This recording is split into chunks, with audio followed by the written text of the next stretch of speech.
안녕하세요. 저는 신성철 집사와 함께 베델 목장을 섬기고 있는 목녀 김명희 집사입니다. 제가 80, 16차 가정교회 평신도 세미나를 판교 꿈꾸는 교회로 다녀왔는데요. 그곳에서 있었던 일을 또 몇 가지 함께 나누려고 이 자리에 섰습니다.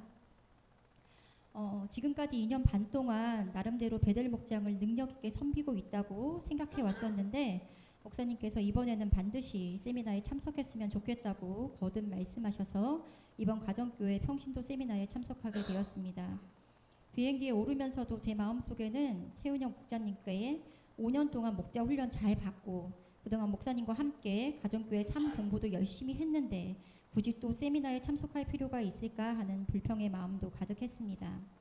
그러나 저의 이런 교만한 마음은 내년 1월 초 가정교회로의 전환을 계획하고 이번 세미나에 함께 참석한 제주 온누리교회 성도님들의 얼굴을 보는 순간 바로 반성하게 되었습니다. 그 교회 장로님과 권사님들의 얼굴에는 기대와 설렘이 가득했기 때문입니다. 이분들과의 동행도 다 하나님의 계획하신 가운데 있었다는 생각이 들었습니다. 불평과 불만으로 가득했던 제 마음을 회개하고 정말 열린 마음으로 감사한 마음으로 평신도 세미나에 참여하게 되었습니다. 세미나 시작 전 자기소개와 이번 세미나에 참석하게 된 동기 등을 이야기하는 시간이 있었습니다. 모두들 가정교회, 목장을 어떻게 하면 능력 있게 이끌 수 있을지를 소망하는 메시지들이 가득했는데 저만 그런 소망이 없는 것 같아 도전이 되었습니다. 가정교회 리더로 20년 동안 섬겨오신 박창환 목사님의 강의와 10년 또 16년 동안 단 한 번도 목장을 쉬지 않고 섬겨오면서 분가의 기쁨을 누리고 계신 여러 목자님들의 간증이 계속되었습니다. 목사님의 강의에서 인상 깊었던 메시지 중 몇 가지를 함께 나누려 합니다. 신앙생활은 복잡한 것이 아니라 성경대로 단순하게 해야 한다고 하셨습니다.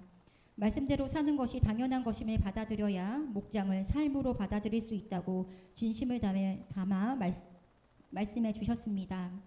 생각해보면 하루에도 몇 번을 제 삶과 다른 사람의 삶을 세상 기준에 맞추어 비교하곤 했습니다. 비교하는 순간에는 전혀 말씀의 기준이 떠오르지 않았습니다. 그래서 신앙생활이 복잡해지고 목장이 힘들어도 완수해야만 하는 사역으로 느껴졌습니다. 그러나 목장이 사역이 아닌 삶이라면 이야기는 달라집니다. 우리는 우리의 삶을 아름답고 가꾸어 가길 누구보다도 소망하기 때문입니다. 헌신과 희생이 없는 신앙생활은 하나님의 자녀가 아니라는 말과 동일합니다. 헌신하고 희생한 만큼 하나님께서 축복을 부어주실 것입니다. 교회에서 나 아니면 안 된다는 교만한 마음도 버려야 합니다. 우리의 가치는 하나님께 쓰임받을 때 빛나는 것입니다. 10년, 16년 동안 목장을 섬겨오시는 목자와 목녀들의 간증 속에서 저는 없는 중에도 섬길 때 힘이 있음을 또한 목장을 통해 영혼 구원이 반드시 이루어져야 함을 느끼고 반성하게 되었습니다. 내가 나만을 위해 누리는 것보다 누군가를 위하여 섬기며 함께 누리면 더 행복할 것 같습니다.